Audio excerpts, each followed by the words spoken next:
तो पिछले एपिसोड में हमने देखा था कि जियान वगैरह फिलहाल ये जो रिनकार्नेशन पॉन्ड था इसमें एंटर कर चुके थे और जो ह्यूमन वर्ल्ड सेंटर से एक बंदा आया था वो साल रेस का ये सबको बोल रहा था इस फॉर्मेशन को साथ में मिलकर तोड़ने के लिए। अब आगे अब सर जियान को वैसे भी ये जो फायर स्लेव था इसने बता दिया था कि इस फॉर्मेशन के अंदर क्या है, उसको ब्रेक कैसे करना है। तो ये तुरंत ही यूरू और यूनियन को इसे फॉलो करने के लिए बोलता है। इधर कई सारे लोग टानफेंग के साथ तैयार हो गए रहते हैं इस डिफेंस को तोड़ने के लिए। टानफेंग और बाकी सभी लोग इस फॉर्मेशन पर अब अटैक करने लगते हैं और इनके अटैक के कारण धीरे धीरे फॉर्मेशन जो था वो थोड़ा बहुत ट्विस्ट होने लगता है और ये सभी इस फॉर्मेशन को ब्रेक करने के बाद अंदर एंटर कर जाते हैं। जियान अभी भी जल्दी नहीं करता है, ये फायर स्लेव से लगातार बातें कर रहा था और इसे इन्फॉर्मेशन निकाल रहा था। अब ये लोग इस समय हॉल के सामने खड़े थे और ये जो हॉल था काफी ज्यादा बड़ा था। ये लोग आगे बढ़ते हैं जियान वगैरह और फाइनली इनके सामने एक दूसरा हॉल दिखता है और शायद इसी में वो डिवाइन नेडल हो सकता है। और इस हॉल में फिलहाल इनके अलावा कोई नहीं था। इनके सामने यहाँ पर एक पिलर दिखता है और इस पिलर पर काफी खतरनाक लाइट चमक रही थी और इस नीडल की इनको जरूरत थी यूरो वगैरह को, ताकि ये फेरी वर्ल्ड को फिर से रीबिल्ड कर सके। यूरो भी आगे जाने को सोचती है, तभी जियान इसे रोकता है क्योंकि यहाँ पर बेसिकली 4 स्टोन स्टैचूज खड़े थे और इस डिवाइन वेपन को ये गार्ड कर रहे थे नीडल को। अब जियान इस समय हॉल स्लेव के साथ फायर स्लेव के साथ आगे जाता है। इन सभी स्टैचूज का स्ट्रेंथ 3 स्टार इनकारनेशन पर रहता है, उससे जियान को कोई भय नहीं लगता है। पर जैसे ये फील करता है इनके बॉडी में मतलब ब्लैक मासेस दिख रहे थे, एविल ऑराज। जियान अभी इन्हें देख ही रहा था, तभी यहाँ पर एक बंदा प्रकट होता है और ये अपने ब्लड से जो स्टोन स्टैचूज फिलहाल सो रहे थे इन्हें जगा देता है। ये चारों पपेट्स फिलहाल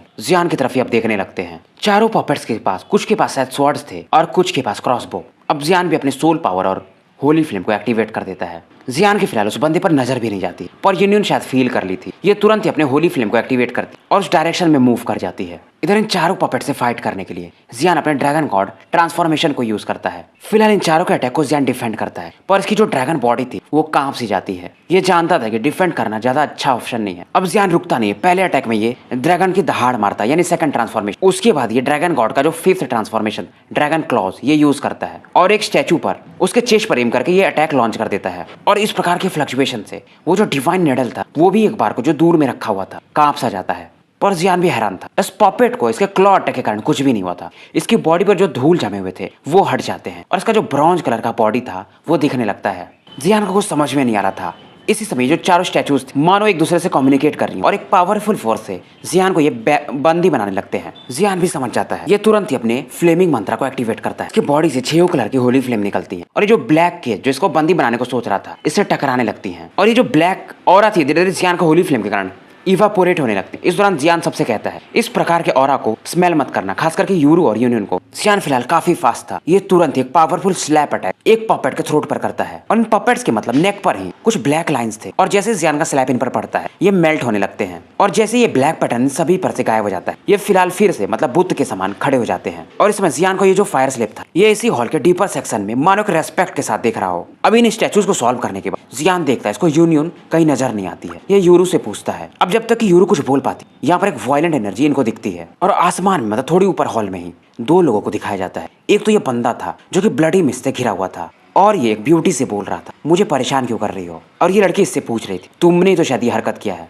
और ये कोई और नहीं बल्कि यूनियन थी। और ये दूसरा वही बंदा था जिसने कि अपने ब्लड से इन स्टैचूज को एक्टिवेट किया था। यूनियन इसको डिस्कवर कर पाई थी इसके फ्लावर एल्फ के कारण। अब जब यूनियन इसे पूछती तुम कौन हो तो ये बोलता है मुझे भी नहीं पता। उसके बाद ये जो ब्लडी फिगर था यहाँ पर जो स्पेस था मानो यहाँ पर ये मर्ज होने लगा हो। यूनियन को पहले लगता शायद ये बंदा गायब हो गया, तब ये फील करती एक वायलेंट ऑरा पूरे हॉल को मानो इस समय कवर कर लिया हो। और फाइनली इस बंदे का असली चेहरा दिखता है। ये एक यंग मैन जैसा दिख रहा था, इसकी आंखों में भी खून को साफ देखा जा सकता था। जियान भी इस समय इस बंदे को देखता है और इसके हिसाब से शायद ये एविल क्लैन का बंदा है।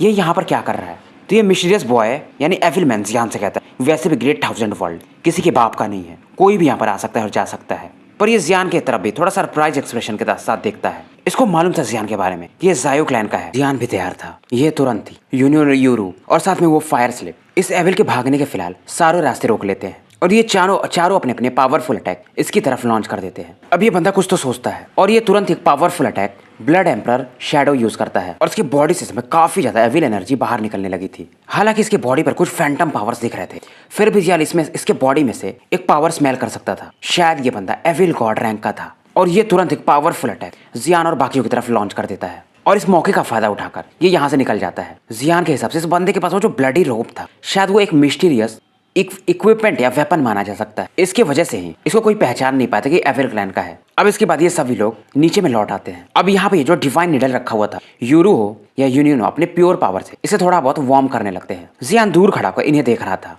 और इस दौरान इस मतलब हॉल में एक लाउड साउंड सुनाई देता है। जियान के बॉडी में मानो जो कुछ छिपा हो, ये भी इसे फील करके एक बार को दहल जाता है। और इसका एक कारण ये रहता है, इसके बॉडी में जो हाफ इमेज था रिनकार्नेशन फ्लेम का, उसमें ये फ्लक्चुएशंस हुए थे। और वैसे भी जो चीज है, ये जायो फैमिली का एक इनहेरिटेंस माना जा सकता है और ये काफी इंपॉर्टेंट भी है जियान के लिए। उसको दूर में यहाँ पर एक वैसा ही पिक्चर दिखता है और उसकी गट फीलिंग के हिसाब से इसे इस चीज को प्राप्त करना ही पड़ेगा। और जियान के हिसाब से ये जो 6 पाथ अंकल हैं और जायो क्लैन है, इनके बीच में जरूर कोई ना कोई कनेक्शन हो सकता है। जियान इसमें आगे जा रहा था, तभी पीछे से ये दोनों लड़कियां भी आ जाती। ये इनसे पूछता है, ये बोलती है डिवाइन वेपन को इन्होंने कलेक्ट कर लिया है। उसके बाद ये सभी तीनों मतलब सेंटर की तरफ निकल जाते, साथ में फायर स्लिप भी। फिलहाल जियान का जो ये फायर स्लिप था, इसने इसे होली फ्लेम स्पेस में छिपा कर रखा था। बस एक ही प्रॉब्लम था इस फायर स्लिप के साथ, ये इस जगह को छोड़ के शायद बाहर नहीं जा सकता था।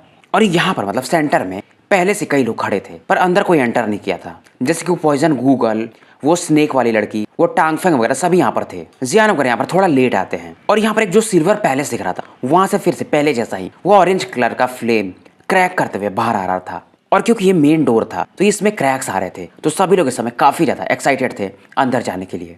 अंदर में यहाँ पर कई सारे वेपन्स दिखते, जैसे कि नाइफ्स, भाले वगैरह, तलवार, आर्मर वगैरह। और ये कोई नॉर्मल वेपन नहीं थे। अब इन सीन को देख करके जियान अपने फायर स्लिप से पूछता है इनके बारे में। और इस समय जो टानफेंग था, इसकी नजर एक रेड लाइट शील्ड पर जाती है और शायद वहीं पर रियल ट्रेजर्स हो सकता है, क्योंकि इस लाइट शील्ड में 5 वेपन्स दिख रहे थे जो कि फिलहाल रोटेट कर रहे थे। टानफेंग समझ जाते ये बेसिकली एक 5 पाथ इमॉर्टल वेपन है। मतलब यहाँ पर 5 डिवाइन वेपन, 108 डिवाइन वेपन में से मौजूद थे। जियान समझ जाता है अगर ये बंदा ऐसे खुले खुले बोल रहा है, मतलब इसे ये वेपन्स नहीं चाहिए। उसके बाद टानफेंग को वहां पर होल्स दिखते हैं और ये 5 फेरी वेपन्स के जैसे ही दिख रहे थे। मतलब कि अगर कोर एरिया में जाना है तो 5 वेपन्स में से चाहिए होगा एक। इसलिए टानफेंग तुरंत इन्हें हासिल करने के लिए अपने पावर्स को यूज करने लगता है। अब जियान वगैरह भी इधर अपना प्रयास शुरू कर देते हैं, पर जियान फिर भी मूव नहीं करता है। ये अपने सोल पावर से फील करता है कि टानफेंग ऐसा एक्टिंग जानबूझ के कर रहा है। जियान जब अपना सर उठाता है तो सामने में एक ये हिडन स्टार मैप दिखता है और स्टार मैप पर मतलब काफी गहरा रास्ता दिख रहा था। और शायद इसके पास जो हाफ मैप है, ये इसको पूरा कर सकता था मैप, क्योंकि ये भी आधा था। इधर टानफेंग स्माइल करता है क्योंकि इसने जैसा सोचा था सभी इस समय इन वेपन्स को हासिल करने में लगे हुए थे। जियान अभी भी अटैक नहीं कर रहा था, तो यूरू थोड़ा चिंतित थे, क्योंकि जियान के हिसाब से ये जो 5 इमॉर्टल वेपन्स हैं, ये एक लाइट पावर द्वारा प्रोटेक्टेड हैं। तो अगर ये सभी मिलकर भी फाइट तो इसे क्रैक करने में काफी लंबा समय जाने वाला था। और जियान की नजर वैसे भी फिलहाल उस स्टार मैप पर थी। यूरू को कुछ पता भी नहीं था कि जियान क्या सोच रहा है। तो ये कहती, क्या तुम्हें होली फ्लेम नहीं चाहिए? तभी यूनियन पीछे से बोलती है, उस पर भरोसा रखो, क्योंकि ये भी फील कर सकती थी वो जो स्टार मैप था उसमें से एंशिएंट ऑरा बाहर आ रहा था, क्योंकि इसके पास भी हुआ किंग ईयर का इनहेरिटेंस पावर था। और अगर इनहेरिटेंस पावर यानी रिइंकार्नेशन पावर में फ्लक्चुएशन हो रहा हो तो वो मैप कोई नॉर्मल मैप नहीं हो सकता है।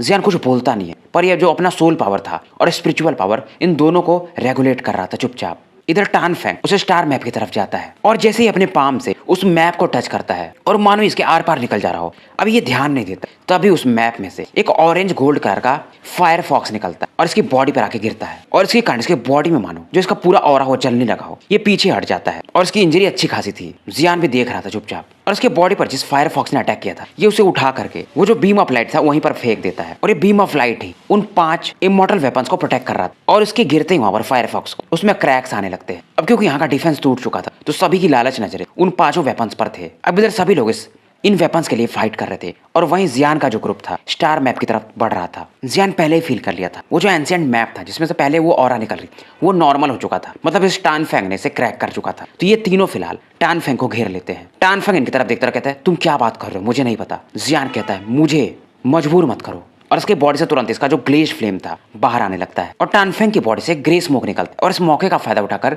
ये यहाँ से भागने लगता है। अब क्योंकि ये जो स्मोक था काफी मिस्टीरियस था, तो जियान वगैरह से देख भी नहीं पाते हैं और ये भाग रहा था। और जियान फिलहाल यूनियन और यूरू को शांत रहने को कहता है। और इस दौरान इसके गुस्से में ये जो पावर निकलता है, ये जो पूरा स्पेस था जहां पर टानफेंग भाग रहा था, इसको भी मानो ये पकड़ लिया हो, यानी प्रिजन में बदल दिया हो। टानफेंग भी हैरान हो जाता है, इस प्रकार के पावर को इसने आज तक कभी फील नहीं किया था। अब टानफेंग भी जियान की तरफ देखता है और ये बस जियान के सोल पावर का कमाल था। टानफेंग देखता और कहता है, soul power of divine movement real, इसको हम ट्रैवल रियल भी कहते हैं। और उसका चेहरा थोड़ा सा अगली हो जाता है। टानफेंग ने जियान के बारे में पता किया था, पर इसे ये नहीं पता था कि जियान का सोल पावर ट्रैवल रियल में पहुंच चुका है। अब जियान जैसे इससे वो मैप का हिस्सा मांगता है, ये कहता है ये तुम्हारे पर भी लागू होता है, तुम मुझे अपना फ्लेमिंग मंत्र और पूरे होली फ्लेम्स दे दो तो मैं तुम्हें जिंदा छोड़ दूंगा। अब टानफेंग भी तैयार था, इसकी बॉडी से कई सारे चेन्स निकलते हैं और फ्लेम्स भी इसकी बॉडी से निकल रहे थे, पर जियान अपने सोल और स्पिरिचुअल पावर से ही इसके इस अटैक को ब्लॉक कर देता है। अब टानफेंग अपनी बॉडी से मतलब ऑरा से एक सिल्वर स्पीयर बनाता और जियान की तरफ ये भी अपने जियान चेन से इस पर अटैक कर रहा था, सोल पावर वाले चेन से, तो ये लॉन्च कर देता है और दोनों के अटैक मतलब बराबर पे छूटते हैं। यानी टानफेंग जियान के इन चेन्स को ब्रेक कर देता है। बाहर वाले शायद ये फाइट को नहीं देख सकते थे क्योंकि जियान ने इसे अपने फॉर्मेशन में रखा हुआ था।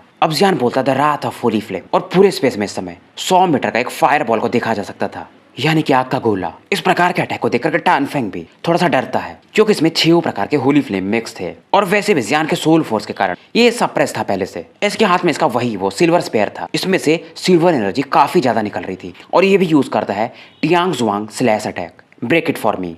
टानफेंग को भी अब समझ में आ गया था इस अटैक के दौरान कि इस जियान के बारे में जितना सुना था ये उससे भी ज्यादा पावरफुल है। इसका वैसे भी एक ही मकसद है, उस रिइंकार्नेशन फ्लेम को प्राप्त करना, और वैसे भी इसके हाथ में वो मैप है तो जियान से फाइट करके कोई मतलब भी नहीं है। और जब इसको होली फ्लेम मिल जाएगा तो इस जियान को अच्छे से मजा चखाएगा। अब ये तुरंत ही जियान से कहता है मैं तुम्हारे साथ खेलना नहीं चाहता हूँ। ये तुरंत ही एक सिल्वर स्क्रॉल निकालता और ये स्क्रॉल जियान देखता है समझ जाता है ये ग्रेट इमोर्टल टेक्निक लेवल का आर्ट था और इसे क्रश करके टानफेंग यहाँ से गायब हो जाता है। जियान यहाँ पर फिर से हॉल में वापस तो आ जाता है पर ये थोड़ा सीरियस था। अब इस समय मतलब यूनियन और जियान के पास आती हैं। यूनियन ने उन जो 5 वेपन्स थे उसमें से एक नाइफ जो था वो प्राप्त कर लिया था और इसी से ये लोग अंदर जा सकते थे और नीचे में एक ब्लैक अबिस दिख रहा था और जियान के हिसाब से ये वही रास्ता है। तो बेसिकली कैसा था कि जियान के पास इसका हाफ पिक्चर था और हाफ पिक्चर टानफेंग के पास, तो ये दोनों एंटर कर सकते थे और जिसके पास कीज होंगे, यानी कि टोटल वहां पर 5 वेपन थे, वो 5 कीज के समान थे। तो यहाँ पर मतलब अंदर 7 लोग जा सकते थे। तो यूनियन के पास एक की था तो ये जियान के साथ जा रही थी और यूरो को जियान बाहर रुकने को ही कहता है। पर जब ये ब्लैक अबिस में एंटर करते तो मानो इनका जो रिइंकार्नेशन पावर था वो काफी तेजी से डिवोर होने लगता है। पर फाइनली ये लोग इससे बाहर आते हैं। बाहर आने के बाद जियान अभी रिलैक्स ही कर रहा था तभी यूनियन की नजर यहाँ पर कई सारे जो फायर स्लिप्स थे उन पर जाती है और ये कई सारे थे और सबसे बड़ी बात ये थी इन सभी फायर स्लिप्स के पास होली फ्लेम की ऑरा थी और इन फायर स्लिप्स के आगे में एक हैंडसम मैन दिखता है और इसके हिसाब से ये होली फ्लेम हो सकता है। और क्योंकि इनके बॉडी में पहले से होली फ्लेम था तो ये फायर स्लिप फिलहाल कुछ करते नहीं है। पर जियान जब इस बंदे को देखता है तो इसको वो जो ब्लडी मिस्ट मैन था, वो जो 6th एविल गॉड या मे बी उसकी याद पता नहीं क्यों आती है, जिसको कि शायद 6th पाथ रिइंकार्नेशन अंकल ने मारा था। यहाँ पर जो भी लोग आने वाले थे ये सभी आ चुके थे। किसी को समझ में नहीं आता ये बंदा सामने वाला है कौन। इनको फिलहाल समझ में नहीं आता। इनके सामने में एक एंशिएंट पोर्टल खुलता है और ये बेसिकली चेक कर रहा था कि इनके पास क्वालिफिकेशंस है कि नहीं अंदर एंटर करने के लिए। और जैसे ये वेरीफाई होता इन दोनों को एक सक्शन फोर्स उस पोर्टल में खींच लेता है। अब जियान को समझ में आता है फाइनली ये जहां पर अभी खड़े थे ये एक इल्यूजन था, मतलब वो लोग जो फायर स्लिप्स वगैरह दिख रहे थे ये थे नहीं, ये बस दिख रहे थे। पॉइजन गर्ल और वो जो स्नेक ड्रैगन थे उनको भी ये बात समझ में आ गया था और ये बताती है कि वो जो पॉइजन गर्ल है वो कहीं दूसरी तरफ निकल गई है। उसका पर्पज मतलब वैसे भी ये होली फ्लेम था नहीं। अब देखा जाए यहाँ पर तो टोटल 7 लोग थे, उसमें से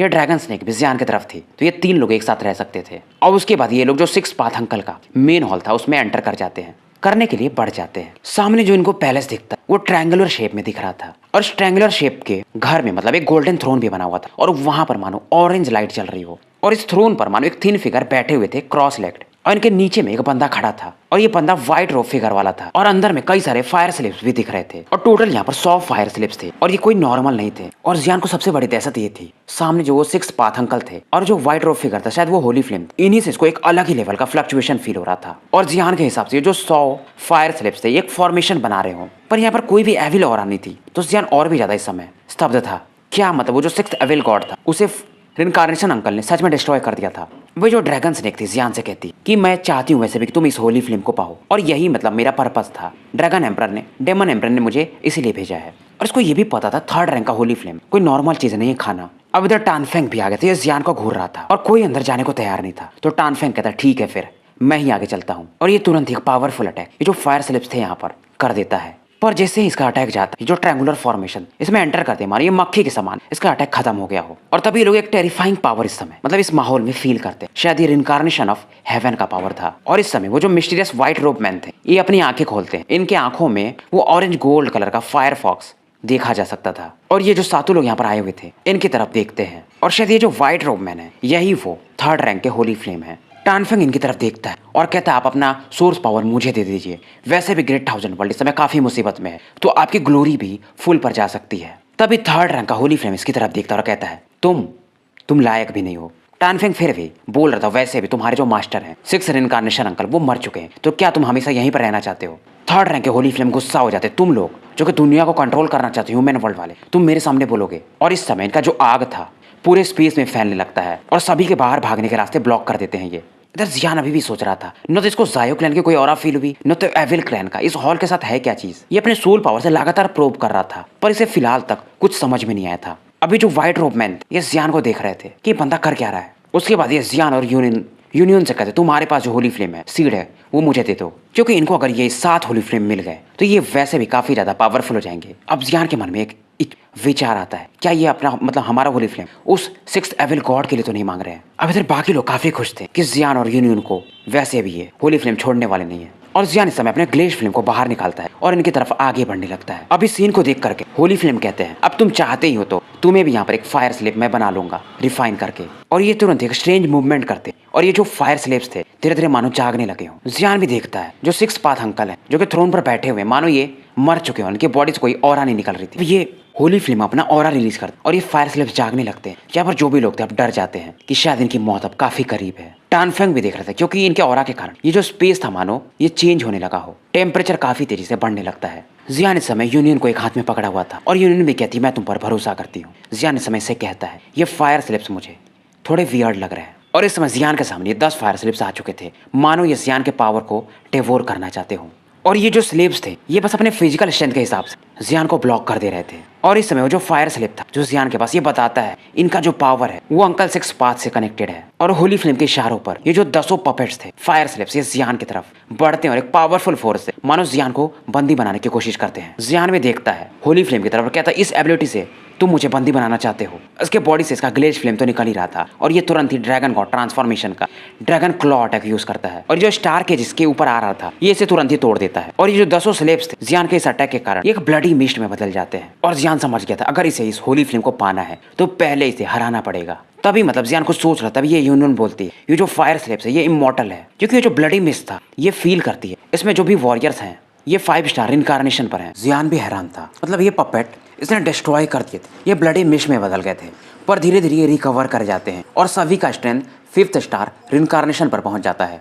और इस समय जियान के अंदर जो होली फ्लेम्स थे इनके अंदर का भी जो प्राइड था वो जाग जाता है कि एक दूसरे होली फ्लेम के सामने ये कैसे ऐसे हार मान सकते हैं। तो बेसिकली मतलब ये 10 लोग मिल करके एक 5th स्टार इनकारनेशन का बंदा बना लिए थे। अब ये होली फ्लेम भी समझ गया था कि जियान और यूनियन मिलके इस बंदे को संभाल सकते हैं, इसके इस पपेट को। और ये तुरंत ही होली फ्लेम ये जो इसका फायर स्लेब था जो कि 5th स्टार रिनकारनेशन पर पहुंच गया था, इसे मतलब जियान वगैरह को मारने को कहता है। जियान भी रुकता नहीं है, इसके बॉडी से 6 कलर का फ्लेम तो निकलता है, इसका ड्रैगन स्केल्स भी फिलहाल बाहर आ चुके थे और इसका जो 7वां लेवल था स्पिरिचुअल पैलेस का ये सभी एक साथ एक्टिवेट हो जाते हैं। टानफेंग और बाकी जो भी इस समय कई सारे फायर स्लेब से फाइट कर रहे थे ये भी इस प्रकार के पावर को देख करके हैरान थे। जियान के ड्रैगन स्नेक भी इसके सामने जो एक फायर स्लेब था उसे एक ही पंच में गिरा देती है। और जियान की तरफ मतलब इसको विश्वास ही नहीं हो रहा था कि इसका पावर ट्रैवल रियल्म में है, सोल पावर, क्योंकि इसके हिसाब से ट्रैवल रियल्म का सोल पावर ये अपने जिंदगी में भी हासिल न कर पाए। अब इधर जो फायर स्लेब था इसके हाथों में एक पावरफुल एंसेंट फ्लक्चुएशन था और इसमें 3rd होली फ्लेम का पावर भी मिक्स था। तो जियान इस प्रकार के पावर को देखकर हैरान था और ये बंदा अपना एक फिंगर अटैक करता है और तब तक बीच में यूनियन आ जाती है और अपने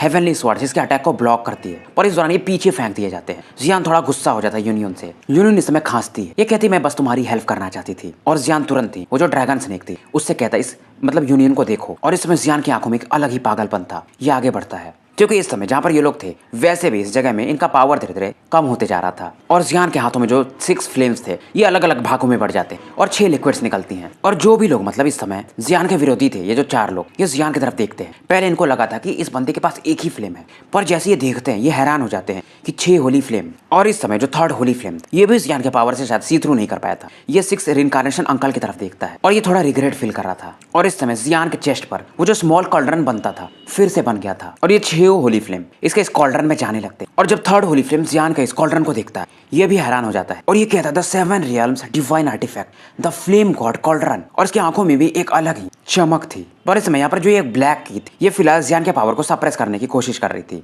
और इस ब्लैक बीम ऑफ लाइट के कारण यहाँ पर जो भी फायर स्लिप्स थे मानो ये फिर से पुतले जैसा बन गए हो। और ये ब्लैक बीम ऑफ लाइट जो पता नहीं कहाँ से आई थी जियान की तरफ बढ़ रही थी, तभी ये जो 3rd होली फ्लेम था बीच में आ जाता है और इस ब्लैक बीम ऑफ लाइट पर ये अटैक करता है। फिर भी इस पूरे पावर को नहीं हटा पाया था। अब जियान भी इस समय 3rd होली फ्लेम की तरफ देखता और कहता है क्या ये वो जो एविल गॉड पावर है उनका बचा हुआ अंश है। 3rd होली फ्लेम भी देखते और कहते हैं कुछ भी हो तुम इससे डील नहीं कर पाओगे। और इस समय जो बीम ऑफ लाइट थी इससे ये फाइट कर रहे थे। इनका टिप ऑफ द फिंगर पर ऑरेंज इनका फ्लेम था और इससे ये फाइट कर रहे थे लगातार। और इस समय जो 6 रिनकार्नेशन अंकल थे जो कि नॉर्मली इस समय डेड के जैसे दिखते थे। इनकी बॉडी से भी फ्लक्चुएशंस बाहर निकलने लगे थे और ये जो ब्लैक बीम ऑफ लाइट था इन्हें ही चारों तरफ से घेर लेता है। जियान हो, यूनियन हो या वो टानफेंग हो, सभी इस समय थोड़ा डर जाते हैं क्योंकि इनके हिसाब से जो 6 पाथ अंकल हैं उनको ये evil beam of light control कर रहा होगा, तो इनका मरना फिर तय था। जियान कहता है इनसे, थर्ड फ्लेम से, कि आप मुझे डील करने दीजिए, पर ये कहते तुम्हारे पास फ्लेमिंग कॉन्डलन तो है पर तुम्हारा स्ट्रेंथ अभी उतना पावरफुल नहीं है। जियान इस समय थर्ड होली फ्लेम की तरफ देखता है और कहता है कुछ भी हो जाए आज मैं इस एविल गॉड को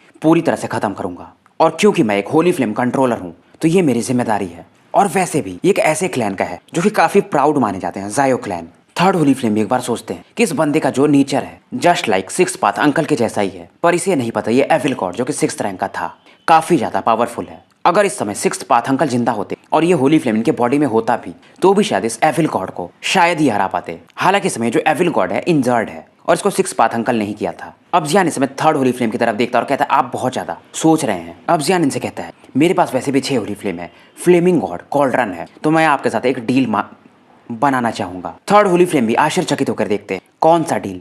वैसे भी थर्ड होली फ्लेम का एक ही मकसद था कि जियान वगैरह के होली फ्लेम को खा करके ये इस एविल स्पिरिट को यहाँ पर सप्रेस कर देंगे। जियान की बात सुनकर ये भी थोड़ा आश्चर्यचकित थे। जियान कहता अगर मैं इस एविल गॉड को मार दूं तो क्या आप मुझे अपना जो ओरिजिन पावर है दे दोगे? थर्ड होली फ्लेम कहते अगर तुम हार गए तो, और ये कहते अगर हार गए तो तुम फिर चुप रहना। जियान कहते नहीं, मैं जायो क्लैन का डिसेंडेंट हूँ और अगर मैं ऐसा हारा तो मैं अपने 6 होली फ्लेम को यहाँ पर डेटोनेट कर दूंगा और इस बंदे को हमेशा के लिए यहाँ पर सप्रेस कर दूंगा। थर्ड होली फ्लेम फाइनली इसकी बात मान जाते हैं। तो मतलब बहुत पहले की बात है, 6 गॉड अंकल ने इस एविल 6 गॉड से फाइट किया था और इन्होंने इसको इंजर्ड कर दिया था, पर इसे मार नहीं पाए थे। तो यहाँ पर इन्होंने ये केप बनाया था और इस बंदे को यहाँ पर सप्रेस करके रखे थे, पर समय के साथ ये मारे गए और जो एविल 6 गॉड था धीरे धीरे रिकवर करने के कारण अब यहाँ से बाहर निकलने को देख रहा था। अब इसमें थर्ड होली फ्लेम यहाँ पर जो भी लोग थे सभी को बाहर जाने को कहते हैं। सभी को मालूम में था इस केप में और भी प्रीशियस चीजें हैं और जिंदगी से बड़ा कुछ भी नहीं है, तो सभी लोग यहाँ पर निकल जाते हैं। बस जियान, यूनियन और वो टानफेंग रह जाते हैं। इसके बाद थर्ड होली फ्लेम इस पूरे एरिया को अपने पावर से घेर लेते हैं। ये बेसिकली एक फॉर्मेशन था, इसे देखकर जियान भी हैरान था। जियान वगैरह फिलहाल इन्हें देख रहे थे। थर्ड होली फ्लेम का जो फोरहेड था उस पर एक मार्क दिखता है और ये अपने होली पैटर्न को भी रिलीज करते हैं और तुरंत यहाँ पर एक अबिस वॉर्टेक्स जैसा बन जाता है और ये वॉर्टेक्स काफी तेजी से उस एविल एनर्जी की तरफ जाने लगता है। और इस समय यूनियन को इसकी जो फायर हेल्फ थी, फ्लावर हेल्फ, ये प्रोटेक्ट कर रही थी और जियान को इसका हेल्फ फ्लेम का वो जो स्लेव था यानी फायर स्लेव प्रोटेक्ट कर रहा था और ये दोनों भी अपने होली फ्लेम पैटर्न को रिलीज करते हैं। अब इन सभी के पावरफुल अटैक्स को देखकर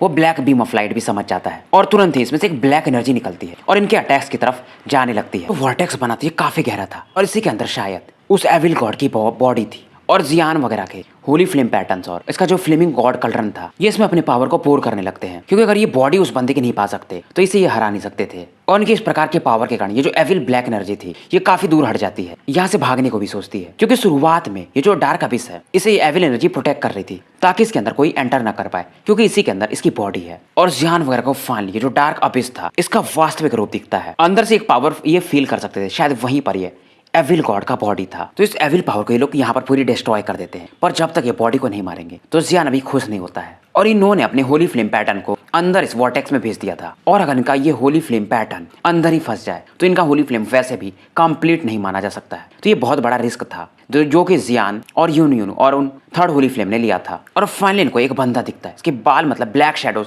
काफी बड़े थे, ये ऑर्डिनरी इंसान के जैसा ही लग रहा था और इसकी बॉडी को कई सारे ऑरेंज गोल्ड होली फ्लेम के चैन से बांधा गया था और उसके ऊपर से होली फ्लेम क्रिस्टल के द्वारा इसे सप्रेस किया गया था। उसके बावजूद मतलब ये अपनी बॉडी से अपनी एनर्जी को भेज सकता था कहीं पे भी। 6 एविल गॉड को द फिल्दी एविल प्रिंस भी कहा जाता है। जियान भी समय इसके बॉडी को देख रहा था और इसकी मिस्ट्रीज को फाइंड आउट करने की कोशिश भी कर रहा था। जैसे इसको घूर रहा था तभी इस समय ये जो वॉर्टेक्स था यहाँ पर मानो फिर से वो ब्लैक की जियान की तरफ बढ़ने लगती है और ये एनर्जी जैसे ही मतलब जियान के माइंड में एंटर करती है जियान को थोड़ा सैडनेस, सरप्राइज, घृणा मतलब कई सारे इमोशंस एक साथ फील होने लगते हैं और मानो जियान को ये कंट्रोल करने लगा हो। जियान इस समय एक बीच के जैसा लग रहा था। थर्ड होली फ्लेम थोड़ा मतलब अपने पावर से जियान को जगाते हैं। जियान भी घबरा जाता है, मतलब ये बंदा किसी के इमोशंस को कंट्रोल कर सकता है। और इसमें थर्ड होली फ्लेम बताते हैं हालांकि इस बंदे का जो बॉडी है इसमें इसका मतलब कॉन्शियसनेस नहीं है, फिर भी मतलब ये हमसे फाइट कर सकता है। और इन समय इन सभी लोगों के जो फ्लेम पैटर्न थे और जियान को फ्लेमिंग गॉड कॉल्ड्रन का पावर ये लोग इस एविल गॉड के बॉडी की तरफ लॉन्च कर देते हैं। और यहाँ पर जो भी मतलब थोड़ी बहुत